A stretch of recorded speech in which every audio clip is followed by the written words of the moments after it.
Lord. சிலர் ரதங்களை குறித்தும் சிலர் குதிரைகளை குறித்தும் மேன்மை பாராட்டுகிறார்கள். நாங்களோ எங்கள் தேவனாகிய கர்த்தருடைய நாமத்தை குறித்து மேன்மை பாராட்டுவோம். அவர்கள் முறிந்து விழுந்தார்கள், நாங்களோ எழுந்து நிமிர்ந்து நிற்கிறோம். சங்கீதம் 20:7-8. ஹாய் ஃப்ரெண்ட்ஸ், இன்றைய நவீன காலகட்டங்களில் எல்லோருக்கும் மேன்மை பாராட்ட நிறைய காரியங்கள் இருக்கின்றன.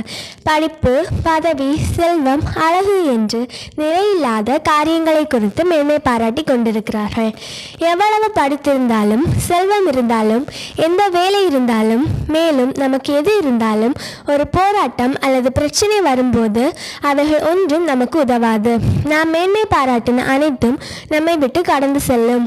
அப்போஸ்தலனாகிய பவுல் கமாலியலின் பாதத்தில் படித்து பட்டம் பெற்றாலும், ரோம பிரஜாஸ்லாக்கியம் பெற்றாலும், ஜனகரீப் சங்கத்தில் இருந்தாலும் அவைகளை நினைத்து மேன்மை பாராட்டவில்லை. இயேசு தன்னை ரட்சித்தது, தனக்காக ரத்தம் சிந்தியதை நினைத்தே மேன்மை பாராட்டுகிறார்.